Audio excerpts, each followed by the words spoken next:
On July the 19th, the Russian troops shelled the center of Kramatorsk. 10 people were wounded, 5 of them hospitalized, said Alexander Honcharenko, the head of Kramatorsk city military administration. Central part of Kramatorsk was hit. There are casualties. Bomb experts and rescuers are working at the scene, he said. As reported by Pavlo Kyrylenko, the head of Donetsk region military administration, the Russians hit the city with airborne missiles. 1 dead person has been reported so far. The residential houses that were in the center of explosion caught fire. Firefighters of the State Emergency Service have arrived to put out the flames and provide help to people, he said. According to the Emergency Authority press service, 10 people were wounded in the aftermath of the shelling, with 5 of them hospitalized. At 12:55, July the 19th, after shelling in Kramatorsk, fire broke out on the balconies on the 3rd and 4th floors in a 5-story apartment building. At 13:15, the fire on the balconies was brought under control, and at 13:37, it was extinguished, the message said.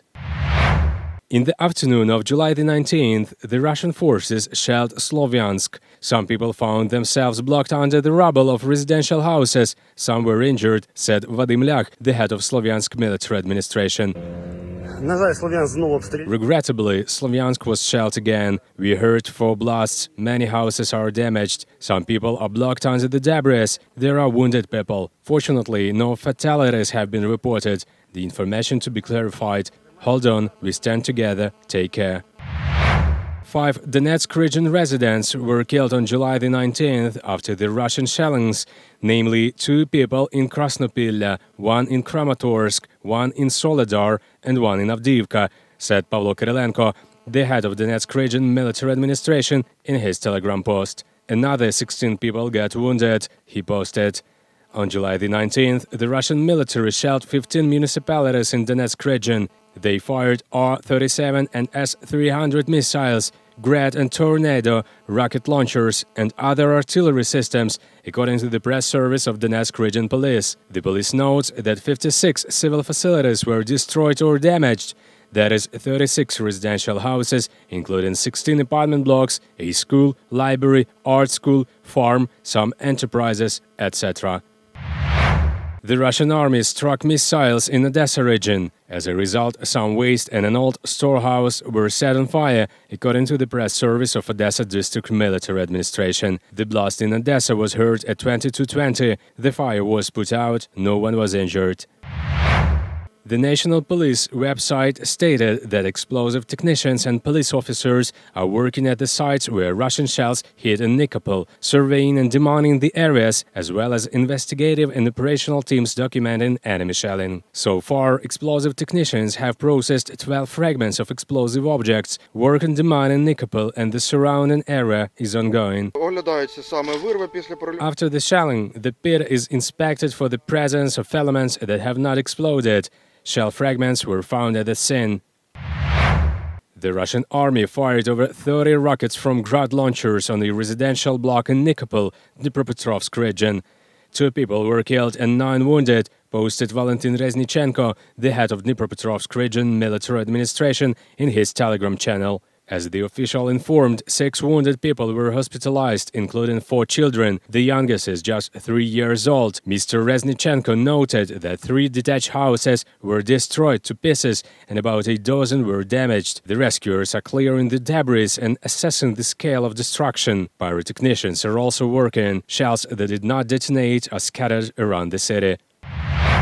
On the morning of July the 20th, the Russian army attacked Kharkiv. 3 people are known to have died, the regional administration reported. According to Serhiy Bolvinov, the head of the investigative department of the National Police of the region, Russia had previously fired at Saltivka from Uragan launchers. The prosecutor's office is investigating the shelling as a violation of the laws and customs of war, combined with premeditated murder.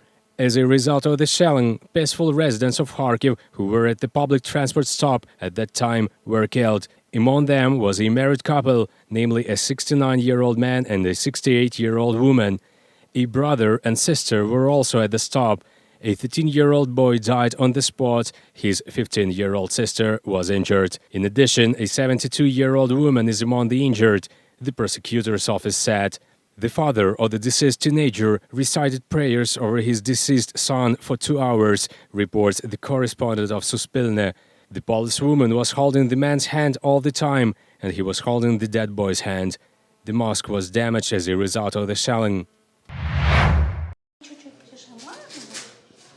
The legs are parallel, only the knees work. No, the legs are standing, they are like glued, press and relax. Such leg exercises are done by the 16-year-old Rada from Donetsk region. The girl has been in rehabilitation for several weeks. She had a shrapnel wound in her leg. The fragment shattered the bone. The girl and her family came under fire on June the 21st in the village of Kalinivka near Bakhmut. We went to the pond with my family. It is called Zolota Rybka, golden fish. We bathed, heard the bombing, started packing, didn't have time to reach the car, and all this happened to us. Fragments hit us. My mother died immediately.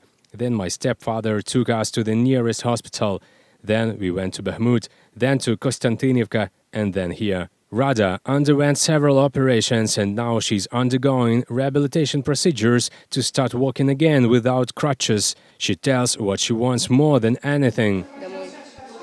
I want to go home and recover the most. 5-year-old Artem from Ocheretine, also in the Donetsk region, has attention deficit and hyperactivity disorder. Here the boy undergoes rehabilitation, namely soothing massage, speech therapist, psychologist. Today is the 6th day of procedures. He became calmer and began to speak in sentences. He learns to ride a bicycle, although he did not know how to do it before. And this is how Artem's physical education classes are held. Here the boy walks on a ladder and on stones, jumps.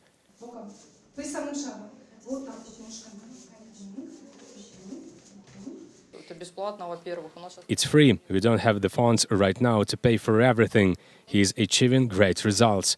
This equipment for occupational therapy. With its help, children and teenagers restore lost physical functions and develop hand motility. Now we do arm lifts. There are different functions. It all depends on how much each child needs it individually. They received, for example, brain damage. They forgot how to eat, how to swallow. They forgot everything. There they can learn to eat, to grasp and restore the function of their hands. When they are lost, these movements can be restored. They have a comprehensive approach. That is occupational therapy, physical rehabilitation, physical therapy. It is becoming more and more modern, and the children who undergo rehabilitation here, they will undergo rehabilitation for many years. It used to be like this. The child goes for a massage for 2 weeks and that's it. Nowadays, doctors draw up plans for a year to 3 years. Currently, 40 people are being rehabilitated here. More than half of them are immigrants. 19 specialists are working here. Children from birth to 18 years old are rehabilitated here.